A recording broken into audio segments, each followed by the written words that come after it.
ಎಲ್ರಿಗೂ ನಮಸ್ಕಾರ. ನಾನೀಗ ಹೊಳೆ ಆಂಜನೇಯ ದೇವಸ್ಥಾನದಲ್ಲಿ ಇದ್ದೀನಿ. ಹೊಳೆ ಆಂಜನೇಯ ದೇವಸ್ಥಾನದಲ್ಲಿ ವಿಶೇಷ ಏನಂತಂದರೆ, ಇದು ಸುಮಾರು ನೋಡಿ, ಇಲ್ಲಿ ಹೊಳೆ ಇದೆ, ಸುಂದರವಾದಂತಹ ಪ್ರಕೃತಿಯ ಮಡಿಲಲ್ಲಿ ಹೊಳೆ ಆಂಜನೇಯ ದೇವಾಲಯವು ಇದೆ. ಇಲ್ಲಿ ಮುಖ್ಯವಾದ ಒಂದು ವಿಷಯ ಏನಂತಂದರೆ, ಆಂಜನೇಯ 3 ಯುಗದಲ್ಲೂ ಕೂಡ 3 ರೀತಿಯಾದಂತಹ ಒಂದು ಅವತಾರಗಳಲ್ಲಿ ಬಂದಿದ್ದ ಅಂತ. ತ್ರೇತಾಯುಗದಲ್ಲಿ ಹನುಮಂತನಾಗಿ, ಹಾಗೆ ಮಹಾಭಾರತದ ಸಮಯದಲ್ಲಿ ದ್ವಾಪರ ಯುಗದಲ್ಲಿ ಭೀಮನಾಗಿ, ಈಗ ಕಲಿಯುಗದಲ್ಲಿ ಮಧ್ವಾಚಾರ್ಯರಾಗಿ ಅವತಾರ ಎತ್ತಿದ್ರು. ಮತ್ತು ಇಲ್ಲಿ ಹೊಳೆ ಆಂಜನೇಯನಾಗಿ ಈ ಶ್ರೀಪಾದ ರಾಯರ ಮಠ ಅಂತ ನಾವು ಹೇಳ್ತೀವಿ. ಈ ಮಠದಲ್ಲಿ ನೆಲೆಸಿದ್ದಾರೆ. ವಿಜಯನಗರ ಅರಸರ ಕಾಲದಲ್ಲಿ ಈ ಒಂದು ಆಂಜನೇಯನ ಪ್ರತಿಷ್ಠಾಪನೆಯನ್ನು ಮಾಡಲಾಗಿದೆ ಅಂತಾರೆ. ಸುಮಾರು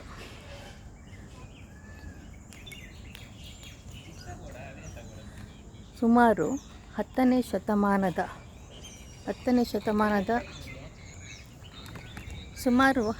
ಶತಮಾನದ ಕಾಲದ್ದಿರಬಹುದು ಅಂತ ಹೇಳ್ತಾರೆ.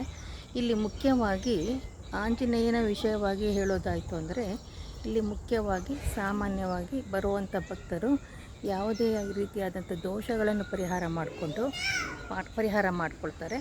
ಅದೇ ರೀತಿಯಲ್ಲಿ ಇಲ್ಲಿ ಹನುಮಂತನ ಒಂದು ಶಕ್ತಿ ಅನ್ನೋದು ಅಷ್ಟು ಪ್ರಭಾವಶಾಲಿಯಾಗಿದೆ ಅಂತ ಹೇಳ್ತಾರೆ. ಹಾಗೆ ಇಲ್ಲಿ ಹನುಮಂತನ ಒಂದು ಅನುಗ್ರಹಕ್ಕೆ ನಾವು ಪಾತ್ರರಾಗಿ ನಮ್ಮೆಲ್ಲರ ಆಸೆ ಆಕಾಂಕ್ಷೆ ವೃದ್ಧಿಸಬೇಕು ಅಥವಾ ಈಡೇರಬೇಕು ಅಂತ ಏನಾದರೂ ಇತ್ತು ಅಂದರೆ, ಖಂಡಿತವಾಗ್ಲೂ ಈ ದೇವಸ್ಥಾನದಲ್ಲಿ 25 ಪೈಸೆಯ ಕಾಯಿನ್ಗಳನ್ನು ಮಂಗಳಾರತಿ ತಟ್ಟೆಯಲ್ಲಿ ಇಟ್ಟಿರ್ತಾರೆ.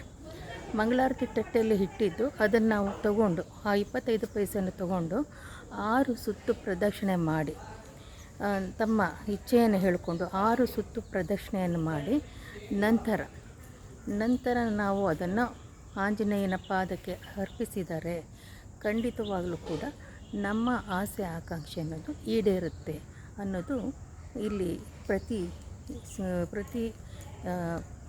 ಅಂದರೆ ಇಲ್ಲಿ ಒಂದು ನಿಯಮ ಅನ್ನೋದು ರೂಢಿಯಾಗಿದೆ ಅಂತ ನಾವು ಹೇಳ್ತೀವಿ.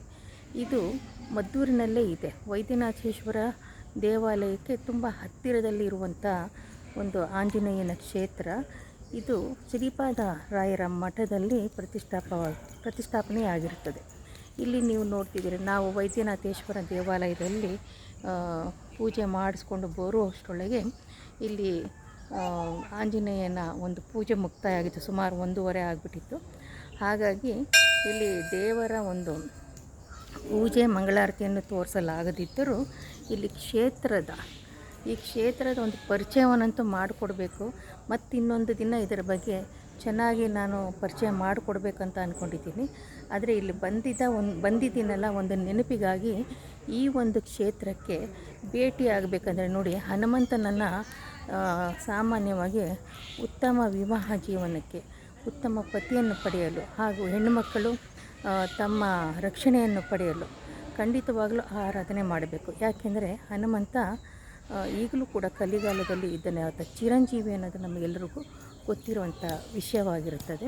ನಾವು ಸಾಮಾನ್ಯವಾಗಿ ಹನುಮಂತನನ್ನು ನೆನೆದಾಗ ಎಲ್ಲ ರೀತಿಯಾದಂತಹ ಮಾಟ ಮಂತ್ರ ತಂತ್ರ ದೃಷ್ಟಿದೋಷ ಎಲ್ಲವೂ ಸಹ ನಿರ್ಮೂಲನೆ ಆಗಿ ಒಳ್ಳೆಯ ರೀತಿಯಾದಂತಹ ಆರೋಗ್ಯ, ಜೊತೆಗೆ ಒಂದು ಸಕ್ಸಸ್ ಅಂತ ಹನುಮಂತನ ಬಗ್ಗೆ ಹೇಳೋದಿತ್ತು ಅಂದರೆ, ಸಕ್ಸಸ್ ಲೈಫಲ್ಲಿ ಯಾರು ಸಕ್ಸಸ್ಸನ್ನು ಪಡೆಯಬೇಕು, ಹನುಮಂತನನ್ನು ಪೂಜೆ ಮಾಡಬೇಕು.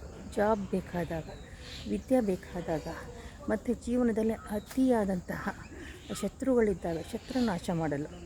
ಅದೇ ರೀತಿಯಲ್ಲಿ ಇನ್ನೂ ಹೆಚ್ಚಿನ ವಿಷಯ ನಾವು ಹೇಳಬೇಕಂತಂದರೆ, ಖಂಡಿತವಾಗಲೂ ಕುಜದೋಷ ಇದ್ದವರು ಆಂಜನೇಯನನ್ನು ಪೂಜೆ ಮಾಡಿದ್ರೆ, ಆಂಜನೇಯ ಮಂತ್ರಗಳನ್ನು ಹೇಳ್ಕೊಳ್ಳೋದ್ರಿಂದ ಖಂಡಿತವಾಗಲೂ ಕೂಡ ಅವರಿಗೆ ಕುಜದೋಷ ಪರಿಹಾರವಾಗುತ್ತದೆ.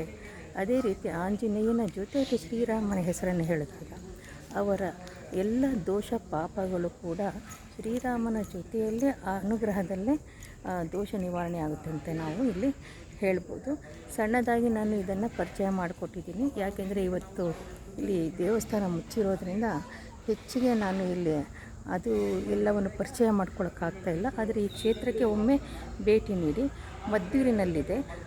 ಮದ್ದೂರಿನಲ್ಲಿ ವೈದ್ಯನಾಥೇಶ್ವರ ಕ್ಷೇತ್ರದ ಹತ್ತಿರದಲ್ಲಿ ಇರೋದ್ರಿಂದ ನೀವು ಖಂಡಿತ ಇಲ್ಲಿ ಈ ಕ್ಷೇತ್ರಕ್ಕೆ ಭೇಟಿ ನೀಡಿ ನಿಮ್ಮ ಅನಿಸಿಕೆಗಳನ್ನು, ಗುರಿಗಳನ್ನು, ಸಿದ್ಧಿಗಳನ್ನು ಇಲ್ಲಿ ಸಾಧನೆ ಮಾಡ್ಕೊಳ್ಳೋದಕ್ಕೆ ನಿಮಗೆ ಖಂಡಿತವಾಗಲೂ ಕೂಡ ಆಂಜನೇಯನ ಒಂದು ಅನುಗ್ರಹ ಆಗೇ ಆಗುತ್ತೆ, ಸಿದ್ಧಿ ಆಗೇ ಆಗುತ್ತೆ, ಕಾರ್ಯಸಿದ್ಧಿ.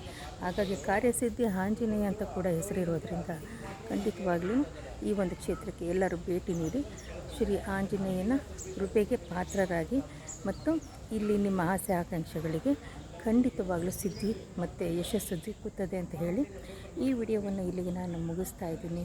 ಮತ್ತೊಂದು ವಿಡಿಯೋದ ಜೊತೆಯಲ್ಲಿ ನಾನು ಮತ್ತೆ ನಿಮಗೆ ಭೇಟಿ ಆಗ್ತೀನಿ. ಎಲ್ಲರಿಗೂ ಕೂಡ ಧನ್ಯವಾದಗಳು.